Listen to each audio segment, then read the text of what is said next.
नमस्कार, जय हिंद, वंदे मातरम साथियों। जैसा कि शाम के 8:30 बज चुके हैं और हमारी क्लास का टाइम हो चुका है और आप सबको पता है संडे और संडे को स्पेशल हम मॉडल पेपर लेकर आप सभी विद्यार्थियों के बीच लाइव आ चुके हैं। तो बहुत ही शानदार आज का सेशन होने वाला है, जो कि आपको पता है तैयारी कर लो एप्लीकेशन पे हमारा ऑल इंडिया रैंकिंग टेस्ट जो कि निःशुल्क आपका चल रहा है। तो जिन भी विद्यार्थियों ने तैयारी कर लो डाउनलोड नहीं कर रखा है अभी से डाउनलोड कीजिएगा। और उस पेपर का हम क्या करने वाले हैं, सोल्यूशन करने वाले हैं। काफी सारे विद्यार्थियों ने टेस्ट दिया, बहुत ही शानदार तरीके से टेस्ट दे पाए। तो आज का जो टेस्ट है आपको पता है 42 प्लस का टारगेट लेके चलना है। जो भी इंडियन आर्मी की तैयारी करे, आगामी पेपर देने वाले, उन सब के लिए ये सेशन बहुत ही शानदार होने वाला है। चलिए बिना देरी के सेशन की शुरुआत करते हैं। इससे पहले बता दूं, जिन भी विद्यार्थियों ने तैयारी कर लो ऐप डाउनलोड नहीं कर रखा है, तैयारी कर लो ऐप आप डाउनलोड कीजिएगा।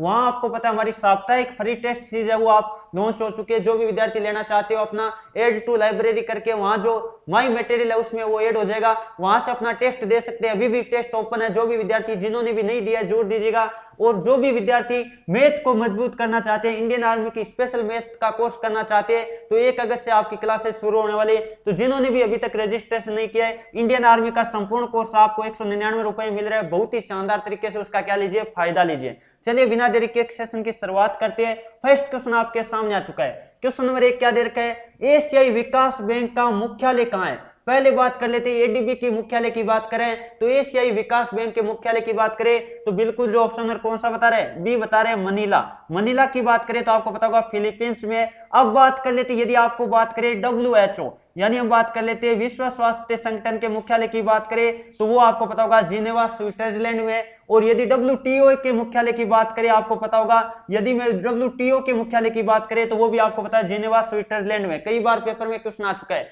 और यदि मैं बात करूं सार्क के मुख्यालय की तो सार्क का मुख्यालय आपको ध्यान रखना है, इसमें सदस्य देश कितने हैं ये भी नोट कर लेना है। ये काठमांडू कहां है, नेपाल में है। चलिए आगे बढ़ते हैं, अगले क्वेश्चन की तरफ बढ़ते हैं। अगला क्वेश्चन नंबर बात कर लेते हैं। 2 नंबर आपके सामने आ चुका है, विश्व का दूसरा सबसे ऊंचा पर्वत कौन सा है। पहले बात कर लेते हैं विश्व का सबसे ऊंचा, प्रथम की बात करें तो वो कौन है, वो आपको पता है माउंट एवरेस्ट। माउंट एवरेस्ट की बात कर लेते हैं जो कि फर्स्ट है और ये आपको पता होगा कहां है, नेपाल में। इसकी बात करें माउंट एवरेस्ट कहां है तो कई बार पेपर में क्वेश्चन आ चुका है, नेपाल में। और यदि मैं बात करूं 2 नंबर की बात करें तो K2 गॉडविन ऑस्टिन है जो कि POK पाक अधिकृत कश्मीर में है। और आपको पता होगा भारत का सबसे ऊंचा पर्वत की बात करें तो आपको पता होगा, यानी हम बात कर लेते हैं K2 गॉडविन ऑस्टिन है। और भारत में स्थित की बात करें तब कंचनजंगा करना पड़ता है। ये सारे के सारे क्वेश्चन क्या है, इंपॉर्टेंट है।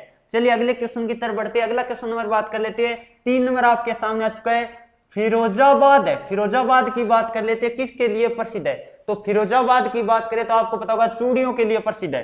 बिल्कुल जो ऑप्शन नंबर सी बता रहे हैं चूड़ियां, बिल्कुल उनका उत्तर सही है। कई बार पेपरों में क्वेश्चन पूछा गया है कि फिरोजाबाद है जिसे हम बात कर लेते हैं चूड़ियों का शहर, चूड़ियों की नगरी कहा जाता है। चलिए अगले क्वेश्चन की तरफ बढ़ते हैं। अगला क्वेश्चन नंबर बात कर लेते हैं जो कि 4 नंबर आपके सामने आ चुका है, 1 रुपए के नोट, 1 रुपए के नोट पर किसके हस्ताक्षर होते हैं, यानी 1 रुपए के नोट पर किसके हस्ताक्षर होते हैं तो बिल्कुल जो ऑप्शन नंबर कौन सा बता रहे, डी बता रहे वित्त सचिव। बिल्कुल उनका उत्तर सही है, कई बार पेपरों में आ चुका है। और भारत का सर्वोच्च नागरिक की बात कर लेते हैं तो राष्ट्रपति होता है, यह भी क्वेश्चन इंपॉर्टेंट बनता है। चलिए दोस्तों अगले क्वेश्चन की तरफ बढ़ते हैं। अगला क्वेश्चन नंबर बात कर लेते हैं जो कि आपके सामने आ चुका है, यामिनी कृष्णमूर्ति, यानी मैं बात कर लेता हूं किनकी, यामिनी कृष्णमूर्ति का संबंध किससे, जल्दी से बताने की कोशिश करिएगा। देखते हैं कौन कौन स्टूडेंट इसका सही जवाब दे पाते हैं। तो यामिनी कृष्णमूर्ति की बात करें तो बिल्कुल जो ऑप्शन नंबर कौन सा बता रहे, बी बता रहे कुचिपुड़ी। बिल्कुल का उत्तर सही है। अब जल्दी से सभी विद्यार्थी कमेंट करके बताएगा कुचिपुड़ी है जो कहां का प्रसिद्ध नृत्य है, ये आपको कमेंट करके बताना है। गरबा की बात कर लेते हैं, गए से याद रखिएगा गुजरात, किसका है आपको ध्यान रखना है, ये गुजरात का है, कई बार पेपर में पूछा गया है। और गिर नेशनल पार्क की बात कर लेते हैं, वो भी कहां है, गुजरात में। और गिरनार की पहाड़ियां भी कहां है, गुजरात में। तो गए से आप याद रख सकते हैं। 2-3 क्वेश्चन यहां से क्या बन गए, इंपॉर्टेंट बन गए। चलिए अगला क्वेश्चन और बात कर लेते हैं जो कि आपके सामने आ चुका है, मूल्य नियंत्रण प्रणाली, यानी मैं बात कर लेता हूं मूल्य नियंत्रण प्रणाली है वो किसके द्वारा चलाई गई थी। बहुत ही शानदार क्वेश्चन है। तो बिल्कुल जो ऑप्शन नंबर कौन सा बता रहे, जो ऑप्शन नंबर 1 की तरफ जा रहे हैं, अलाउद्दीन खिलजी। अलाउद्दीन खिलजी की बात कर लेते हैं, मूल्य नियंत्रण प्रणाली चलाई थी। और इल्तुतमिश ने कौन सी प्रणाली चलाई थी, इक्ता प्रणाली। याद रखिएगा इक्ता प्रणाली की बात करें, इक्ता प्रणाली की बात करें तो आपको याद रखना है किसने चलाई थी, इल्तुतमिश ने चलाई थी। कई बार पेपरों में क्या क्वेश्चन यह पूछा जा चुका है। चलिए दोस्तों अगले क्वेश्चन की तरफ बढ़ते हैं। अगला क्वेश्चन और बात कर लेते हैं जो कि आपके सामने आ चुका है। क्वेश्चन क्या दे रखा है, भारत में पिन कोड का आरंभ कब हुआ था। भारत में पिन कोड का प्रारंभ कब हुआ था? तो पिन कोड का पहले बात कर लेते हैं, पिन का फुल फॉर्म क्या होता है। यदि मैं बात करूं PIN का फुल फॉर्म क्या होता है, तो पोस्टल इंडेक्स नंबर होता है। क्या होता है ये याद रखिएगा, कई बार पेपर में आ चुका है। पोस्टल, फिर बात कर लेते हैं इंडेक्स नंबर, क्या होता है इसका full form? Postal index number होता है। बहुत ही शानदार क्वेश्चन है, कई बार पेपर में आ चुका है, इंडेक्स नंबर। अब बात कर लेते हैं, आपको पूछा इसकी शुरुआत कब हुई थी, और यदि मैं बात करूं तो पिन कोड कितने अंकों का होता है, जल्दी से कमेंट करके बताएगा। तो आपको पता होगा 6 अंकों का होता है। अब बात कर लेते हैं इसकी शुरुआत की बात करें तो बिल्कुल जो ऑप्शन नंबर कौन सा बता रहे, बी बता रहे 1972 बिल्कुल का उत्तर सही है। ध्यान रखिएगा, कई बार पेपरों में क्वेश्चन पूछा जा चुका है। चलिए दोस्तों अगले क्वेश्चन की तरफ बढ़ते हैं। अगला क्वेश्चन नंबर बात कर लेते हैं, 8 नंबर आपके सामने आ चुका है, संपत्ति का अधिकार। संपत्ति का अधिकार आपको पता होगा पहले क्या था, ये मूल अधिकार में आता था, लेकिन वर्तमान में इसे क्या बना दिया गया है, कानूनी अधिकार बना दिया है। यानी ऑप्शन नंबर आपका क्या राइट होगा, सी राइट होगा। पहले आपको पता है मूल अधिकार कितने थे, 7 थे, वर्तमान में कितने, 6 है, क्योंकि संपत्ति का जो अधिकार था उसे कानूनी अधिकार बना दिया गया। चलिए अगले क्वेश्चन की तरफ बढ़ते हैं। अगला क्वेश्चन नंबर बात कर लेते हैं जो कि आपके सामने आ चुका है, क्या दे रखा है, सर्वोच्च न्यायालय का हम बात कर लेते हैं, वर्तमान मुख्य न्यायाधीश कौन है। वर्तमान मुख्य न्यायाधीश की बात कर लेता हूं सर्वोच्च न्यायालय का, जल्दी से कमेंट करके बताएगा, देखते कौन कौन स्टूडेंट इसका सही जवाब दे पाते। बिल्कुल जो ऑप्शन नंबर सी बता रहे हैं NV रमन, बिल्कुल का उत्तर सही है। और इससे पहले की बात कर लेते हैं, इससे पहले कौन था, जल्दी से बताएगा, शरद अरविंद बोबडे थे। इससे पहले की बात करें शरद अरविंद बोबडे थे। और रंजन गोगोई आपको पता है जो राम मंदिर का अंतिम फैसला लिया था उसके बाद क्या हो गए थे, रिटायर हो गए थे। चलिए अगले क्वेश्चन की तरफ बढ़ते हैं। अगला क्वेश्चन नंबर बात कर लेते हैं जो कि आपके सामने आ चुका है, विश्व का चीनी का कटोरा किसे कहा जाता है। यानी हम बात कर लेते हैं विश्व के चीनी के कटोरे की बात करें तो आप याद रखिएगा क्यूबा को कहा जाता है। ऑप्शन नंबर आपका क्या राइट होगा, बी राइट होगा। और भारत का चीनी का कटोरा की बात कर लेते हैं, भारत में बात करें तो याद रखिएगा यूपी यानी उत्तर प्रदेश को कहा जाता है, क्योंकि वहां गन्ना का उत्पादन सर्वाधिक कहां होता है, आपको याद रख लेना है, यूपी में गन्ना सर्वाधिक होता है भारत में। इसी कारण आपको याद रखना है भारत का चीनी का कटोरा किसे, यानी उत्तर प्रदेश यूपी को कहा जाता है। चलिए अगले क्वेश्चन की तरफ बढ़ते हैं। अगला क्वेश्चन नंबर बात कर लेते हैं, 11 नंबर आपके सामने आ चुका है, शिकागो जो विश्व धर्म सम्मेलन हुआ था, जो कि आपको पता है किसके नेतृत्व में हुआ था, स्वामी विवेकानंद जी के नेतृत्व में हुआ था, वो कब हुआ था, बहुत ही शानदार क्वेश्चन है। तो बिल्कुल जो ऑप्शन नंबर डी बता रहे 1893 बिल्कुल का उत्तर सही है। और इनका नेतृत्व किया था स्वामी विवेकानंद जी ने। याद रखिएगा कई बार पेपरों में क्वेश्चन पूछा गया कि बात कर लेते विश्व धर्म सम्मेलन शिकागो बात कर लेते कब हुआ था, 1893 में हुआ था। चलिए अगले क्वेश्चन की तरफ बढ़ते हैं। अगला क्वेश्चन नंबर बात कर लेते हैं, 12 नंबर आपके सामने आ चुका है, प्रवासी भारतीय दिवस कब मनाया जाता है। प्रवासी भारतीय दिवस की बात कर लेते हैं तो यह मनाया जाता है, बिल्कुल जो ऑप्शन नंबर ये बता रहे हैं 9 जनवरी बिल्कुल का उत्तर सही है। और 12 जनवरी को आपको पता होगा राष्ट्रीय युवा दिवस मनाया जाता है, स्वामी विवेकानंद जी के जन्म दिवस पर, यह याद रखिएगा।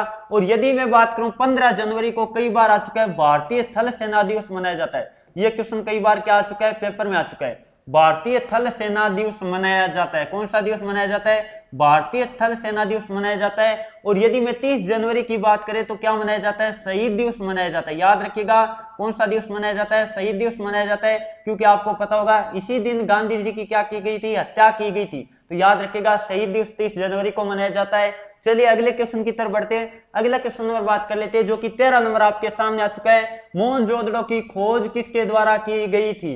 मोहनजोदड़ो की खोज की बात कर लेते हैं किसके द्वारा की गई थी। तो आपको पता है मोहनजोदड़ो का हम बात कर लेते हैं, शाब्दिक अर्थ क्या होता है, मृतकों का टिल्ला होता है। क्या याद रखोगे आप, मृतकों का टिल्ला होता है। अब आप याद रखिएगा मृतकों का टिल्ला है, इसका मतलब मरे हुए व्यक्तियों को क्या बन गया, राख बन गया। कैसे बन गया, क्या बन गया, राख बन गया। और राख से याद रखिएगा राखलदास बनर्जी।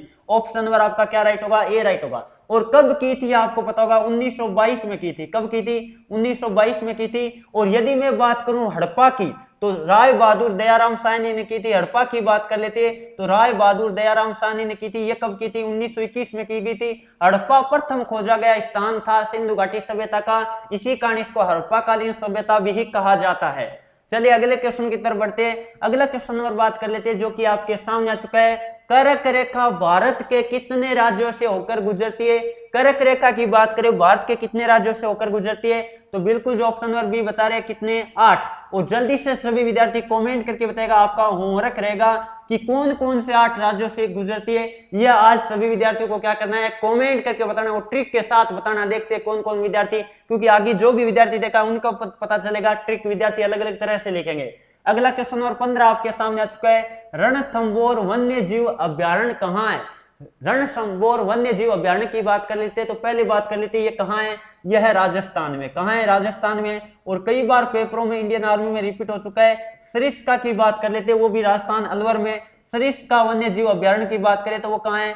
सरिस्का की बात करें तो वो अलवर में। अब आपको बताना है रणथंभौर, तो बिल्कुल जो ऑप्शन नंबर डी बता रहे, सवाई माध यानी हम बात कर लेते हैं सवाई माधोपुर में। सभी विद्यार्थी याद रखिएगा। और केवला देवी राष्ट्रीय उद्यान कहाँ है? जल्दी से कमेंट करके बताएगा केवला देवी राष्ट्रीय उद्यान कहाँ है। कई बार पेपर में आ चुका है तो नोट कीजिएगा, केवला देवी राष्ट्रीय उद्यान। केवला देवी राष्ट्रीय उद्यान की बात करें, राष्ट्रीय उद्यान की बात करें कहाँ है? जल्दी से कमेंट आना चाहिए राष्ट्रीय उद्यान। देखते हैं कौन कौन सही जवाब दे पाते हैं। चलिए आगे बढ़े, अगले क्वेश्चन की तरफ बढ़ते हैं। अगला क्वेश्चन नंबर बात कर लेते हैं जो कि 16 नंबर आपके सामने आ चुका है। किस ग्रह का वायुमंडल सल्फ्यूरिक अम्ल यानी सल्फ्यूरिक अम्ल के बादलों से निर्मित है यानी बना है? पहले बात कर लेते हैं, आपको पता होगा बिल्कुल जो ऑप्शन नंबर कौन सा बता रहे, सी बता रहे हैं, शुक्र ग्रह। और इसे क्या कहा जाता है? पृथ्वी की भगिन कहा जाता है। याद रखिएगा, पृथ्वी की क्या कहा जाता है? पृथ्वी की भगिन कहा जाता है, पृथ्वी की बहिन कहा जाता है। अब बात कर लेते हैं ये आकार और द्रव्यमान में लगभग क्या है? पृथ्वी के समान है, ये याद रखिएगा, कई बार पेपर में आ जाता है। अब बात कर लेते हैं इसका वायुमंडल होता है, आपको पता है CO2 का पाया जाता है, ये भी आपको पता होना चाहिए। इसी कारण यह क्या होता है, इसका वायुमंडल CO2 का होने के कारण ये सबसे गर्म ग्रह भी होता है, सबसे गर्म ग्रह भी होता है। और यदि मैं बात करूं तो आपको पूछा था सल्फ्यूरिक अम्ल का बादलों से निर्मित है, बिल्कुल जो ऑप्शन में सी बता रहे शुक्र, बिल्कुल का उत्तर सही है। चलिए आगे बढ़ते हैं, अगला क्वेश्चन और बात कर लेते हैं जो कि आपके सामने आ चुका है। बहुत ही शानदार क्वेश्चन आपको दे रखा है। क्या दे रखा है? मैग्नीशियम के रिबन को जलाने पर कैसी ज्वाला निकलती है? मैग्नीशियम के रिबन को जलाने पर कैसी ज्वाला निकलती है? जल्दी से बताने की कोशिश करिएगा। तो बिल्कुल जो ऑप्शन नंबर ए की तरफ जा रहे हैं, सफेद ज्वाला, बिल्कुल का उत्तर सही है। मैग्नीशियम रिबन को जब जलाते हैं तो कैसी ज्वाला निकलती है? सफेद ज्वाला निकलती है। चलिए अगले क्वेश्चन की तरफ बढ़ते हैं। अगला क्वेश्चन आपके सामने 18 नंबर, चुंबक में कितने ध्रुव होते हैं? चुंबक में ध्रुव की बात कर लेते हैं, पोल की बात कर लेते हैं, तो कितने पोल होते हैं, कितने ध्रुव होते हैं? तो याद रखिएगा 2 ध्रुव होते हैं। और कौन सा? उत्तरी ध्रुव है, और क्या होता है? दक्षिणी ध्रुव होता है, 2 ध्रुव होता है। ये सभी स्टूडेंट को क्या कर लेना है? नोट कर लेना है, कई बार पेपर में आ चुका है। चलिए अगले क्वेश्चन की तरफ बढ़ते हैं। अगला क्वेश्चन और बात कर लेते हैं, बहुत ही शानदार है। मानव रक्त के प्लाज्मा में पानी की प्रतिशत मात्रा कितनी? ध्यान रखिएगा, मानव रक्त में मैं बात कर लेता हूं, मानव रक्त में प्लाज्मा कितना होता है? ये सबको पता है। मानव रक्त में प्लाज्मा कितने प्रतिशत होता है? तो आप कहोगे 55% होता है। कितने प्रतिशत होता है? 55% होता है। लेकिन क्वेश्चन आपको ये नहीं पूछा है, क्वेश्चन आपको यह पूछा है कि जो प्लाज्मा होगा ना, रक्त का तो 55% प्लाज्मा है, लेकिन प्लाज्मा के अंदर जल की मात्रा कितनी है, पानी की मात्रा कितनी होती है? तो वो होती है 90 से 92%। बिल्कुल जो ऑप्शन नंबर सी बता रहे ना, पानी की मात्रा प्लाज्मा में बात करें तो 90% होगा। याद रखिएगा, कई क्या कर देते हैं? 55 कर देते, जो उनका क्या हो जाता है? उत्तर गलत हो जाता है। ये ध्यान रखिएगा, क्वेश्चन को ध्यान से आपको पढ़ना है।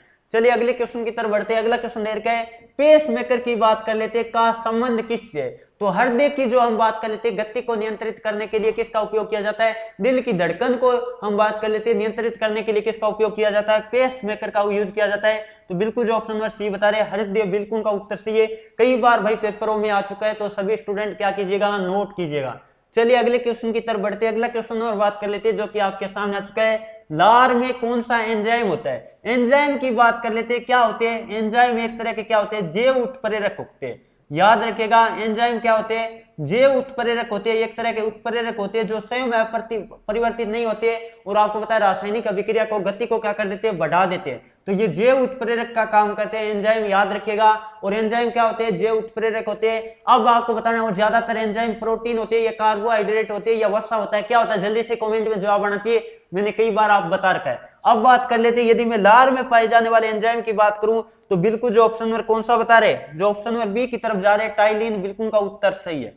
चलिए दोस्तों अगले क्वेश्चन की तरफ बढ़ते हैं। अगला क्वेश्चन नंबर बात कर लेते हैं जो कि आपके सामने आ चुका है 22 नंबर, आनुवांशिक गुणों के वाहक कौन होते हैं? तो आनुवांशिक गुणों के वाहक की बात कर लेते हैं तो बिल्कुल जो ऑप्शन नंबर कौन सा बता रहे? ये बता रहे क्रोमोसोम। क्रोमोसोम का मतलब होता है गुणसूत्र। क्या होता है? गुणसूत्र के द्वारा पीढ़ी दर पीढ़ी जो आनुवांशिक गुण होते हैं वो आते हैं। कई बार पेपरों में पूछा गया, तो सभी विद्यार्थी क्या कीजिएगा? नोट कीजिएगा। और आनुवांशिकता का जनक किसे कहा जाता है? ग्रेगर मेंडल को कहा जाता है। ये सभी स्टूडेंट को क्या कर लेना है? नोट कर लेना है। चलिए अगले क्वेश्चन की तरफ बढ़ते हैं। अगला क्वेश्चन नंबर बात कर लेते हैं जो 23 नंबर आपके सामने आ चुका है, कृमि कंपोस्टर, खाद किसके द्वारा बनाई जाती है? तो आपको पता होगा जिसे किसानों का क्या कहा जाता है, मित्र कहा जाता है। किसे कहा जाता है? तो बिल्कुल जो ऑप्शन नंबर बता रहे केंचुआ, बिल्कुल का उत्तर सी ऑप्शन नंबर आपका क्या राइट होगा, ए वाला राइट होने वाला है। चलिए स्टूडेंट आगे बढ़ते हैं, अगला क्वेश्चन नंबर बात कर लेते हैं। वायुमंडलीय दाब की इकाई क्या होती है? तो पहले बात कर लेते हैं दाब की इकाई क्या होती है। ऐसा मात्रा की बात करें दाब का तो क्या होता है, पास्कल होता है। क्या होता है? पास्कल होता है। ये इंपॉर्टेंट है, कई बार पेपर में पूछा गया। और आपको पता होगा प्रेशर क्या होता है, आपको पता होगा एकांक क्षेत्रफल पर लगने वाला बल क्या होता है, प्रेशर होता है। या हम कह सकते हैं न्यूटन मीटर स्क्वायर। क्या होगा? न्यूटन मीटर स्क्वायर भी कह सकते हैं। दाब की इकाई क्या होगी, न्यूटन मीटर स्क्वायर, यानी पास्कल के क्या होगी, बराबरी होगी। अब बात कर लेते हैं, आपको पूछे वायुमंडलीय दाब की इकाई बार होती है। ऑप्शन नंबर आपका क्या राइट होगा, सी वाला, डी वाला राइट होगा। आराम से कर सकते थे, बहुत ही आसान क्वेश्चन था। और शक्ति के मात्रक की बात करें तो क्या होता है, वाट होता है। शक्ति का मात्रक क्या होता है, वाट होता है। और बल के मात्रक की बात करें तो आपको पता होगा न्यूटन होता है, कई बार पेपरों में आ चुका है।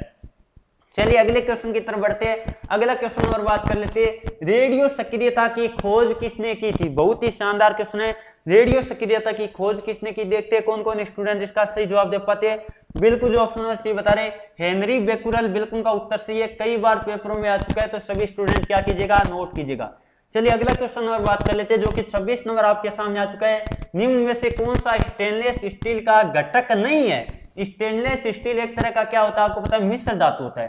क्या होता है? एक तरह का मिश्र धातु होता है। अब बात कर लेते हैं, आपको बताना इनका घटक कौन सा नहीं है।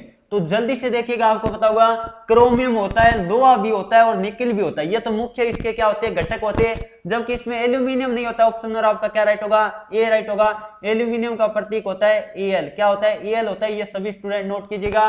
और एल्यूमिनियम का मुख्य ऐसा कौन सा होता है, बॉक्साइड होता है। चलिए स्टूडेंट आगे बढ़ते हैं, अगला क्वेश्चन नंबर बात कर लेते हैं। 27 नंबर आपके सामने, इटाई इटाई रोग किसके कारण होता है? इटाई इटाई रोग की बात कर लेते हैं तो ये किस धातु के कारण होता है, जल्दी से बताने की कोशिश करेगा। बिल्कुल जो ऑप्शन नंबर सी बता रहे कैडमियम, बिल्कुल का उत्तर सही है। मरकरी की बात कर लेते हैं, पारा, आपको पता कि इसमें थर्मामीटर में पारा भरा जाता है। यह क्वेश्चन भी इंपॉर्टेंट बनता है। चलिए दोस्तों अगले क्वेश्चन की तरफ बढ़ते हैं। अगला क्वेश्चन नंबर बात कर लेते हैं, जो कि आपके सामने आ चुका है, क्या देर का है, लोहा इससे निकाला जाता है। यानी लोहा किससे निकाला जाता है, लोहा का आयस्क आपको देखना है। तो आपको पता होगा बिल्कुल जो ऑप्शन नंबर भी बता रहे हैं हेमेटाइट, बिल्कुल का उत्तर सही है। बॉक्साइट की बात कर लेते हैं, अभी मैंने बताया एल्यूमिनियम का आयस्क होता है। किसका आयस्क होता है, एल्यूमिनियम का आयस्क होता है। आपको क्या पूछा है, आपको पूछा है लोहा किसका आयस्क है, तो हेमेटाइट का आयस्क होता है। ये सभी स्टूडेंट को क्या कर लेना है, नोट कर लेना है। चलिए आगे बढ़ते हैं। इससे पहले थोड़ी सी मैं जानकारी दे देता हूं, जो भी विद्यार्थी जिनको पता नहीं है तो तैयारी कर लो एप्लीकेशन पे। आपको पता है साप्ताहिक टेस्ट सीरीज लॉन्च हो चुकी है, आज भी पेपर चल रहा है। जो पेपर मैं करवा रहा हूं इसका यदि आप टेस्ट के रूप में देना चाहते हो पूरा का पूरा, तो तैयारी कर लो एप्लीकेशन पे। जो साप्ताहिक टेस्ट सीरीज है, कौन सी साप्ताहिक टेस्ट सीरीज, जो निःशुल्क आपको पता है प्रोवाइड की जा रही है, तो तैयारी कर लो। ये आप अभी प्ले स्टोर से क्या करना है, तैयारी कर लो, ऐप डाउनलोड करना है। और वहां जो आप जाओगे फ्री टेस्ट में, तो फ्री टेस्ट में आपको मिल जाएगा, वो उसको लाइब्रेरी में ऐड कर लो। और लाइब्रेरी में ऐड करके फुल फायदा लीजिएगा, ज्यादा से ज्यादा प्रैक्टिस कीजिएगा।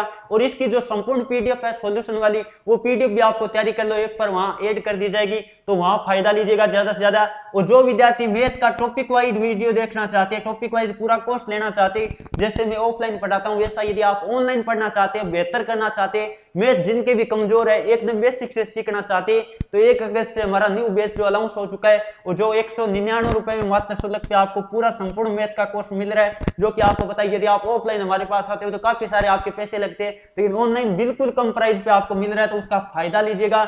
जो भी विद्यार्थी मैथ में कमजोर है बहुत ही, और 1 ईयर की वैलिडिटी मिलेगी, ये सबसे शानदार है। हम ये नहीं है कि आपके एग्जाम तक, अब जब लोगे आपके 1 साल की वैलिडिटी उसके अंदर रहने वाली है। पीडीएफ सॉल्यूशन मिलेगा, कोर्स के साथ आपको 25 टेस्ट क्या मिल जाएंगे भाई, फ्री मिल जाएंगे। अभी वो ऑफर चल रहा है, 25 टेस्ट सीरीज अभी आपको फ्री मिल रहे हैं। हो सकता है आप बाद में लो तो टेस्ट सीरीज आपके साथ ना मिले, तो वो जो 25 टेस्ट सीरीज है वो भी आपको निःशुल्क मिल जाएगी साथ में। चलिए अगले क्वेश्चन की तरफ बढ़ते हैं। और जो विद्यार्थी हमारे टॉपिक वाइज ई बुक लेना चाहते हैं, हमारे व्हाट्सएप नंबर आपको दिखाई दे रहे हैं, इस पे आप मैसेज कर सकते हैं। आपको टॉपिक वाइज जो हमारा पूरा का पूरा जीके जीएस मैथ का जो टॉपिक वाइज सेशन बना रखा है वो भी आपको मिल जाएगा, इस पे आप मैसेज कर सकते हैं। बाकी तैयारी कर लो, ऐप पर सब कुछ आपको मौजूद है। चलिए अगला क्वेश्चन नंबर 29 आपके सामने आ चुका है। सौर सेल बनाने में किस तत्व का प्रयोग किया जाता है? तो सौर सेल बनाने में आपको पता होगा सिलिकॉन जो क्या होती है, उप धातु होती है। पहले बात कर लेते हैं, सिलिकॉन एक तरह की क्या होती है, उप धातु होती है, उसका यूज किया जाता है। सभी स्टूडेंट नोट कीजिएगा। और सोडियम की बात कर लेते हैं, प्रतीक क्या होता है, Na होता है। इसे केरोसिन तेल में डुबो कर रखा जाता है क्योंकि वायु की उपस्थिति में आग पकड़ लेता है। चलिए अगला क्वेश्चन नंबर बात कर लेते हैं, जो 30 नंबर आपके सामने आ चुका है। टाइटन किसका उपग्रह है? टाइटन की बात कर लेते हैं तो ये सन्नी का उपग्रह, बिल्कुल जो ऑप्शन नंबर बता रहे हैं बिल्कुल का उत्तर सही है और कई बार क्या आ चुका है, पेपरों में भी आ चुका है। और अब बात कर लेते हैं जीके जीएस के, मैंने पूरा पार्ट करवा दिए, अब हमारा मैथमेटिक्स का पार्ट होगा, बड़ा ही शानदार और क्या होगा, जबरदस्त होगा। क्वेश्चन क्या दे रखा है, तीन क्रमागत संख्याओं का योग 90 है। तीन क्रमागत संख्याओं का योग आपको कितना दे दिया, 90 दे दिया। तो पहली संख्या में क्या मान लेता हूं, पहली संख्या में मान लेता हूं x, पहली संख्या में क्या मानूंगा, x मानूंगा। अब बात कर लेते हैं, पहली संख्या मैंने x लिख दी, तो दूसरी संख्या क्या होगी, x प्लस 1 होगी और आगे वाली क्या होगी, x प्लस 2 होगी। तो ये मैंने लिखा पहली संख्या, और दूसरी क्या होगी, x प्लस 1 होगी, और तीसरी क्या होगी, x प्लस 2 होगी। और इन सबको आपको क्या कर देना है, इन सबको आपको ऐड कर देना है, यानी इनको जोड़ना पड़ेगा। बीच में क्या लगा देते हैं, प्लस लगा देते हैं, बीच में क्या लगा देते हैं, प्लस लगा देते हैं, और इनको जोड़ोगे तो इनका योग कितना आने वाला है, 90 आने वाला है। तो आपको पता है 3x हो गया, 3x प्लस में कितना, 3, 3x प्लस में 3 आप करोगे तो ये आपको पता है कितना, 90। और 3 उधर जाके घटेगा, 3x बराबर आपको पता है 3 उधर जाके घटेगा, 90 माइनस 3 होगा, यानी कितना आएगा, 3x बराबर आपका आएगा 87। कितना आएगा, 87 आएगा। इसका मतलब x बराबर आएगा 87 बट्टे में कितना, 3। और भाग दे के आप देखोगे तो ये आएगा 29। पहली संख्या 29, दूसरे वाली 30 और तीसरे वाली 31। आपको क्या कहा था, उसकी बड़ी संख्या बताओ, इसका मतलब बड़ी संख्या तो ये होगी। और यदि आपको कहता है छोटी संख्या बताओ, तो छोटी संख्या कौन सी होती, ये होती। छोटी संख्या की बात करें तो 29 होती, और आपको क्या पूछा है, बड़ी संख्या बताओ, इसका मतलब आपका 31 होगा। ऑप्शन नंबर क्या राइट होगा, डी वाला राइट होगा। चलिए आगे बढ़ते हैं, अगला क्वेश्चन और बात कर लेते हैं, जो कि आपके सामने आ चुका है। बड़ा ही शानदार क्वेश्चन है और कई सारे स्टूडेंट ने एप्लीकेशन पे ये प्रश्न गलत कर रखा है, उसका कारण भी मैं बताने वाला हूं बहुत ही शानदार तरीके से। क्या दे रखा है, एक व्यक्ति 10 रुपए की 11 वस्तुएं खरीदता है, 10 रुपए में 11 खरीदता है तथा 11 रुपए की 10 की दर से क्या पेंसिल बेचे, तो उसका लाभ प्रतिशत बताओ। पहले बात कर लेते, इधर हम क्या लिखेंगे, रुपए लिखेंगे। क्या लिखेंगे, रुपए लिखेंगे, और फिर क्या लेंगे, रुपए लेके फिर हमें वस्तु मिलेगी। क्या मिलेगी, वस्तु मिलेगी। वस्तु का मतलब अगले ने क्या दे रखा है, पेंसिल दे रखा है, कोई बात नहीं। अब बात कर लेते हैं, रुपए कितना दिया, 10 दिया, और पेंसिल कितनी मिली, 11 मिली, और बेच क्या रहा है, आपको पता है 11 रुपए की कितनी बेच रहा है, 10 बेच रहा है। तो पहला काम इतना होता है। अब इनको क्या करना पड़ता है, वज्र गुणा करना पड़ता है। क्या करना पड़ता है, वज्र गुणा। तो कीजिएगा, ये 11 गुणा 11 कितना हो गया, 121 हो गया। और फिर बात कर लेते, इधर 10 गुणा 10 का मतलब कितना हो गया, 100 हो गया। इसका मतलब क्या हुआ, ये क्रय वस्तु है। ये क्या है, ये आपकी है क्रय वस्तु, ये क्रय वस्तु है। और आगे वाली क्या है, बेची गई वस्तु है, यानी विक्रय वस्तु है। ये कौन सी वस्तु है, विक्रय वस्तु है। अब बात कर लेते हैं, आपको पता होगा जब वस्तुओं की बात कर लेते हैं, यानी 121 वस्तुओं का क्रय मूल्य 100 वस्तुओं के विक्रय मूल्य के बराबर है। इसका मतलब आपको क्या निकालना है, लाभ या हानि प्रतिशत निकालना है। तो आपने खरीदी कितनी, 121 खरीदी, और बेची कितनी, आप कहोगे 100 बेची। तो आपको पता है कितने का फायदा हो गया, 11 वस्तु, यानी 21 वस्तु उसके पास रहेगी। तो हम क्या लिखेंगे, लाभ या हानि प्रतिशत। तो यहाँ लाभ हो रहा है, लाभ प्रतिशत क्या होता है आपको पता होगा, लाभ प्रतिशत बराबर होता है लाभ बट्टा। और वस्तुओं की जब भी बात करें तो बट्टा में लिखते हैं विक्रय वस्तु। क्या लिखते हैं, विक्रय वस्तु लिखते हैं। और यदि मैं बात करूं मूल्यों की बात करें तो आपको पता होगा क्रय मूल्य लिखते हैं। ये सभी स्टूडेंट को पता होना चाहिए। गुणा में क्या करेंगे, 100 करेंगे। अब लाभ कितनी वस्तुओं का हुआ, 21 वस्तुओं का हुआ। और कितनी वस्तु बेचने पे हुआ, तो आप कहोगे 100 वस्तु बेचने पे हुआ। तो बट्टे में क्या लिखेंगे, 100। और गुणा में लिखने वाले 100 की परसेंटेज में चेंज करना है। 100 से 100 कट गया, कितना आने वाला है, जवाब आपका आएगा 21%। 21% की बात कर लेते हैं तो आपका ऑप्शन नंबर क्या राइट होगा, बी वाला राइट होगा। एकदम आराम से आप क्या कर सकते हो, क्वेश्चन को हल कर सकते हो। अब बात कर लेते हैं, आपको कई बार 21% नहीं दे के क्या दे देता है, 0.21 भी तो दे सकता है, क्योंकि परसेंटेज को अगला जो पॉइंट के रूप में भी लिख सकता है। तो एप्लीकेशन पे आपने टेस्ट दिया है तो वहां ये लिखा हुआ था, कई सारे विद्यार्थी क्या हो गए थे, कंफ्यूज हो गए थे। तो कंफ्यूज आपको नहीं होना, एकदम आराम से आप क्वेश्चन को हल कर लेना है। चलिए अगले क्वेश्चन की तरफ बढ़ते हैं। अगला क्वेश्चन और बात कर लेते हैं, जो कि आपके सामने आ चुका है। 20% क्या दे रखा है, 20% वार्षिक ब्याज की दर से 1000 रुपए का 3 वर्षों का क्या बताना है, आपको चक्रवृद्धि ब्याज बताना है। तो हम क्या निकाल लेते हैं, मिश्रधन निकाल लेते हैं। मिश्रधन हम बात कर लेते हैं, चक्रवृद्धि ब्याज में क्या होता है, मूलधन गुणा में क्या लगाते हैं, मूलधन गुणा में 100 प्लस दर बट्टा क्या लगाते हैं, 100 लगाते हैं। और जल्दी से ये क्या निकाल लेना, आपको निकाल लेना। और इसकी घात क्या लगेगी, इसकी घात लगेगी समय। तो यदि मैं बात करूं तो आपको पता है मूलधन कितना दिया, 1000 रुपए दिया। तो ये मैंने लिखा 1000 गुणा में कितना, 120/100 कितनी बार लिखना है, 3 बार लिखना है। 120/100 कितनी बार लिखना है, 3 बार लिखना है, क्योंकि वर्ष समय कितना दिया है, 3 वर्ष दिया है। तो ये मैंने लिख दिया। अब जो कटता है उनको हम क्या कर देते हैं, काट देते हैं। तो आपको पता है पहले किससे कट रहा है, शून्य जो कट रहा है काट देते। ये 2 शून्य काट दिए और ये 1 शून्य कटा और फिर ये शून्य कट गया और आगे वाली ये दोनों शून्य भी क्या हो गए, कट गए। अब आपको पता है इसका मतलब 12 गुणा 12 गुणा 12 करना है। यदि मैं बात करूं तो 12 गुणा 12 कितना होता है 144 होता है, और 144 को किससे गुणा करना पड़ेगा 12 से गुणा करेंगे तो 12 चौको आपको पता कितना हो गया 48 हो गया। और फिर बात कर लेते हैं 48 होगा और हासिल कितनी लगी 4 लगी, और 48 से 4 कितना हो गया 52 हो गया। फिर बात कर लेते हैं हासिल कितनी लगी, हासिल आपकी 5 लगी, और हम बात कर लेते हैं 12 और 5 कितना हो गया 1728। इसका मतलब ब्याज कितना हुआ आप कहोगे ब्याज यानी कितना बढ़ गया, तो पहले कितना था 1000 था, 728 रुपए क्या हो गया बढ़ गया, तो 728 रुपए क्या होगा आपका ब्याज होगा। कौन से ऑप्शन में दे रखा है 728, कोई ऑप्शन में नहीं दे रखा है, इसका मतलब आपका ऑप्शन नंबर क्या राइट होगा डी वाला राइट होगा। बहुत ही शानदार क्वेश्चन था। चलिए आगे बढ़ाते हैं, अगला क्वेश्चन नंबर बात कर लेते हैं। किसी समकोण त्रिभुज का लंब दे रखा है आपको, और क्या दे रखा है आधार आपको दे रखा है, आपको इसका परिमाप चाहिए, और परिमाप का मतलब होता है तीनों भुजाओं का योग, क्योंकि त्रिभुज में 3 भुजा होती है तो तीनों भुजाओं का योग क्या होगा परिमाप होगा। पहले बात कर लेते हैं, आपको पता होगा पहले हमें कर्ण निकालना पड़ेगा, क्या निकालना पड़ेगा, और कर्ण आपको पता है क्या होता है आधार का स्क्वायर, या कह देते लंब का स्क्वायर प्लस आधार का स्क्वायर कर देंगे, यानी हम क्या करेंगे लंब का स्क्वायर प्लस में आधार का स्क्वायर करेंगे। पहले हम क्या निकालेंगे कर्ण निकालेंगे, तो जल्दी से आपको पता है जब 8 और 6 का निकालोगे तो आपका 10 आने वाला, कितना 8 का 64 हुआ और 6 का 36 हुआ, इसका मतलब 100, और 100 का रूट कितना आएगा 100 का रूट आपका आएगा 10, कितना आएगा 10 आएगा, और सेंटीमीटर है क्या 10 सेंटीमीटर लगा देते हैं। अब बात कर लेते हैं, आपको पता है परिमाप निकालना है, परिमाप का मतलब क्या होता है तीनों भुजाओं का योग निकालना है, यानी हम कहेंगे तीनों भुजाओं का योग कर देंगे, a प्लस बी प्लस सी कर देंगे, यानी तीनों का योग आप करोगे तो कितना 8 प्लस 6 प्लस कितना 10, और यह आपका आएगा 24, कितना आएगा 24 सेंटीमीटर आएगा, क्योंकि परिमाप की इकाई सेंटीमीटर में होगी, स्क्वायर में नहीं होगी, क्षेत्रफल की होती है, ध्यान रखिएगा, क्योंकि परिमाप एक तरह की क्या होती है लंबाई होती है। इसका मतलब 24 सेंटीमीटर वाला आपका जवाब होगा, ऑप्शन में आपका क्या राइट होगा बी वाला राइट होगा।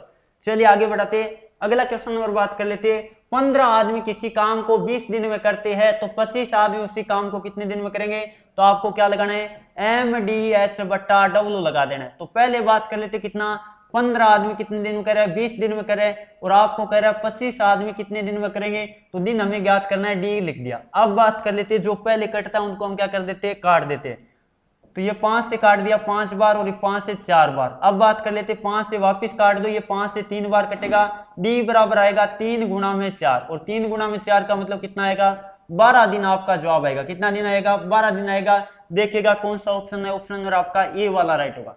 चलिए आगे बढ़ाते हैं, अगला क्वेश्चन नंबर बात कर लेते हैं जो कि आपके सामने आ चुका है। एक परीक्षा में कुल परीक्षार्थियों में से 65% क्या हुए उत्तीर्ण हुए, उत्तीर्ण का मतलब क्या हो गया पास हो गए। पास विद्यार्थियों की संख्या प्रतिशत में बात करें तो कितना दे रखा है आपको दे रखा है 65%, कितना 65% पास हुए, इसका मतलब फेल कितने हुए, फेल की बात करें तो फेल आपका कितना होगा 35% होगा, कितना प्रतिशत होगा ये होगा 35%। अब आपको पता है कुल विद्यार्थी टोटल कितने होते हैं, टोटल तो आपको पता है परसेंटेज में कितना होता है 100% होता है, ये आप सबको पता है। अब आपको दे क्या रखा है, यदि अनुत्तीर्ण यानी फेल हुए विद्यार्थियों की संख्या कितनी है 420 है, और फेल हमारे कितने हो रखे 35% हो रखे, तो फेल का मतलब कितना दे रखा है, फेल आपका दे रखा है, फेल की बात करें तो आपको दिया कितना 35% का मान दे दिया, तो 35% का मान आपको कितना दिया 420 दिया, तो एक बराबर क्या आएगा, एक बराबर आएगा 420 बट्टे में क्या लगाएंगे 35 लगाएंगे, और आपको निकालना क्या है, आपको कह रखा है कुल विद्यार्थियों की संख्या बताओ, यानी 100% की वैल्यू चाहिए, किसकी चाहिए 100% की वैल्यू, तो गुणा में क्या लिख देते हैं 100 लिख देते हैं। अब जो कट रहा है उनको हम क्या कर देते हैं काट देते हैं, जल्दी से काटने की कोशिश करेगा, बहुत इजी क्वेश्चन हो गए। तो ये मैं पहले 5 से काट देता हूं, पहले 5 से काटा कितनी बार कटेगा 20 बार कटेगा, और ये 5 से कितनी बार कटेगा 7 बार कटेगा। अब आपको पता आप 7 से काट सकते हैं, किससे काट सकते हैं 7 से कितनी बार कटेगा 60 बार कटेगा, और 6 गुणा 2 का मतलब 12 और 2 शून्य लगे, यानी टोटल विद्यार्थी कितने हैं 1200 है, इसका मतलब ऑप्शन नंबर आपका क्या राइट होगा ए वाला राइट होगा। चलिए आगे बढ़ाते हैं, अगला क्वेश्चन नंबर बात कर लेते हैं जो कि आपके सामने आ चुका है 37 नंबर। साइन 90 डिग्री का मान कितना होता है, तो ये तो सबको पता है, ऑप्शन नंबर आपका क्या राइट होगा सी राइट होगा, साइन 90 का मान 1 होता है। चलिए अगले क्वेश्चन की तरफ बढ़ते हैं, अगला क्वेश्चन नंबर बात कर लेते हैं, बहुत ही शानदार दे रखा है, क्या दिया a प्लस 1/a का मान कितना दिया 2 दिया, a प्लस 1/a का मान कितना 2 दिया। अब आपको जब भी क्या निकालना हो a cube plus 1/a cube निकालना हो तो आपको क्या करना पड़ता है, मैं आपको शॉर्टकट बता देता हूं, पहले आपको क्या करना है 2 की क्यूब लगा लेने, क्योंकि क्यूब वाला मैटर है, इसका मतलब 2 की हमें क्या लगा लेना है क्यूब लगा लेना है। अब बात कर लेते हैं 2 की क्यूब कितनी होती है, 2 की क्यूब 8 होती है, 2 की क्यूब कितनी होती है 8 होती है, और कई स्टूडेंट क्या कर देते हैं 2 गुणा 3 कर देते हैं, कितना लिखते हैं 6 लिखते हैं, तो एक तरफ मैंने 8 लिख दिया और एक तरफ क्या लगा दिया 6 लगा दिया। अब आपको पता है ऊपर क्या दे रखा था, प्लस दे रखा था, ऊपर क्या दे रखा था, प्लस दे रखा था, इसका मतलब माइनस लगा दो, -6 कर देंगे, फाइनली आपका जवाब कितना आ जाएगा, 2 आ जाएगा, आराम से कर सकते हैं। और ऊपर यदि क्या होता, ऊपर आपको पता माइनस होता तो यहाँ प्लस कर देते, 14 आ जाता। तो इस तरह का क्वेश्चन कई बार पेपर में आ जाता है, तो आपका गलत नहीं होना चाहिए ऑप्शन, और क्या राइट होगा, ए वाला राइट होगा। चलिए आगे बढ़ते, अगला क्वेश्चन और बात कर लेते हैं जो कि आपके सामने आ चुका है। यदि एक वृत्त की त्रिज्या 3 गुणी करने पर उसकी परिधि कितने गुणी हो जाएगी। तो पहले बात कर लेते हैं परिधि का फॉर्मूला क्या होता है। परिधि का फॉर्मूला होता है 2 पाई आर। 2 पाई तो आपको पता है नियत रहेगा, 2 पाई का मान नहीं बदलने वाला है, बदलेगा किसका, आर का बदलेगा, बदलेगा किसका, 2 पाई क्या है, 2 पाई का मान रहता है नियत, नियत रहेगा बिल्कुल। और यदि बात करें आर, तो आर की घात आपकी कितनी है, 1 है, इसका मतलब कितने गुणी करे, यदि 3 गुणी करे तो 3 की घात 1 लगाना पड़ेगा, इसका मतलब 3 गुना ही होगा। यानी हम बात कर लेते हैं परिमाप क्या होगा, जितने गुना क्या करेगा, त्रिज्या करेगा, उतने गुना क्या होगा, परिमाप, या कह देते हैं परिधि होगा। इसका मतलब ऑप्शन नंबर आपका क्या राइट होगा, ए राइट होगा। और यदि आपको कहता है क्षेत्रफल के बारे में पूछता ना, तो ध्यान रखिएगा क्षेत्रफल होता है पाई आर स्क्वायर।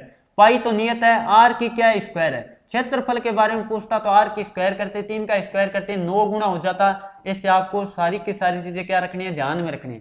तो आपको परिमाप यानी परिधि के बारे में पूछा था, पेरीमीटर के बारे में पूछा था, तो ऑप्शन नंबर आपका ए वाला राइट होगा। चलिए आगे बढ़ते हैं, अगला क्वेश्चन नंबर बात कर लेते हैं। 1 से 49 तक की प्राकृत संख्याओं का औसत बताओ। तो बहुत ही शानदार, आपको बताए 1 लिखेंगे, 2 लिखेंगे, 3 लिखेंगे।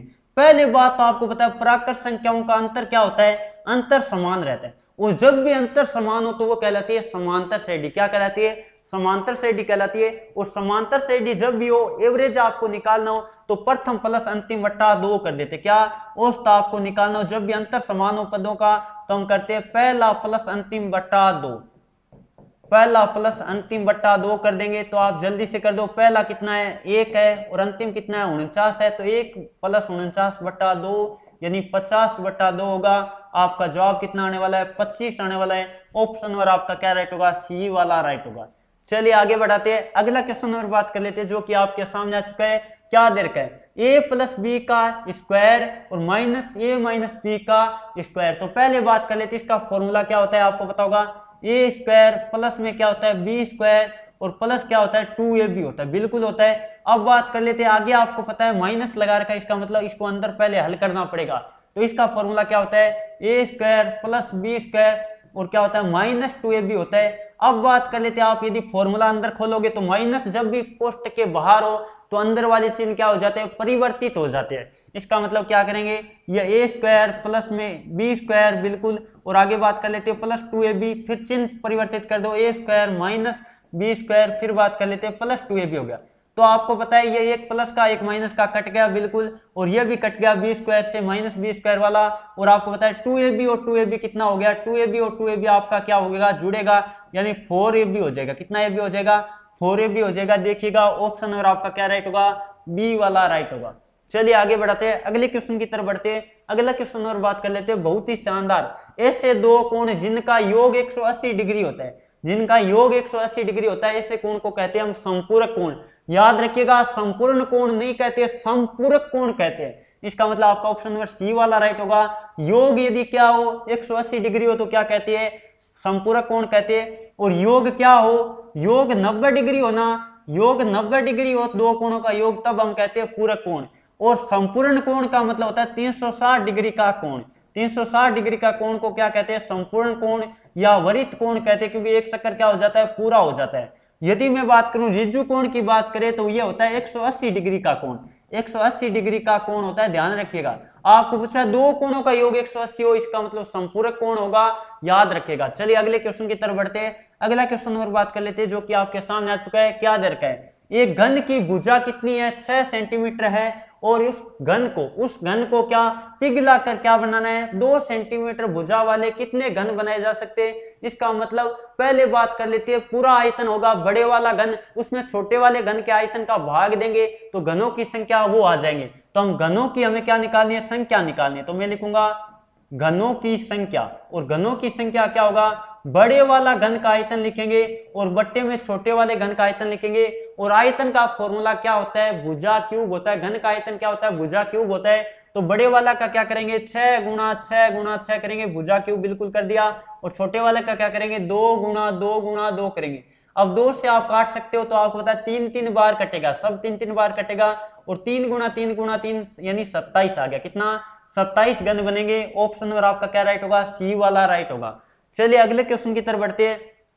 अगला क्वेश्चन नंबर बात कर लेते हैं 269 में कौन सी न्यूनतम संख्या का योग किया जाए, जोड़ा जाए कि वह पूर्ण क्या बन जाए, वर्ग बन जाए। तो आपको पता होगा 289 होती है, 289 होती है आपको पता है। तो आपको पता है 269 में कितना जोड़ना पड़ेगा, आप कर दोगे -269 यानी कितना 20 ऐड करना पड़ेगा। कितना जोड़ना पड़ेगा? 20 आपको जोड़ना पड़ेगा। इसका मतलब ऑप्शन कौन सा राइट होगा? ऑप्शन आपका डी राइट होगा। और यदि घटाने की बात करता है तो इससे कम हम देखते हैं, तो कम की बात करें तो आपका कितना होता है? 256 होता है। क्या 16 का 256 होता है? तो 256 से ये कितना ज्यादा चला गया? आप कहोगे 256 से पहले बात कर लेते 6 वो हो गए और 9 कितना 15 ज्यादा चला गया। घटाने की बात करते तब आपका 15 आता। चलिए अगले क्वेश्चन की तरफ बढ़ते हैं। अगला क्वेश्चन और बात कर लेते हैं जो कि आपके सामने आ चुका है। प्रथम 11 प्राकृत संख्याओं के वर्गों का योग बताओ। तो पहले बात कर लेते हैं वर्गों के योग का सूत्र क्या होता है, यह आपको पता होना चाहिए। क्या होता है? जल्दी से लिखिएगा, n n+1 और प्लस में क्या 2n+1 बट्टा में 6 लगाते हैं। यह क्या होता है? हम बात कर लेते हैं वर्गों का योग जानने का सूत्र होता है। तो n का मान कितना दिया? 11 दिया और आप क्या करोगे? 11 + 1 करोगे। फिर बात कर लेते हैं 2 × 11 प्लस क्या करोगे? 1 करोगे, बट्टा में कितना 6। अब बात कर लेते हैं, आपको पता चल गया होगा 11 गुणा क्या लिखेंगे? 12 लिखेंगे और गुणा क्या लिखेंगे? 11 दूनी 22 और 1 कितना हो गया? 23 बट्टा में 6 लिखेंगे। अब जो कट रहा है उनको हम काट देते हैं। तो आपको पता है ये किससे कट रहा है? ये 2 बार कटा, 11 दूनी 22 और 22 गुणा क्या 23। तो जल्दी से इनको गुणा कर दो। 23 दूनी कितना हो गया? 46 हो गया। हासिल लगे 4 और 46 और 4 कितना हो गया? 50 हो गया। इसका मतलब आपका जवाब कितना आएगा? 506 आएगा। ऑप्शन नंबर आपका कौन सा राइट होगा? सी वाला राइट होगा।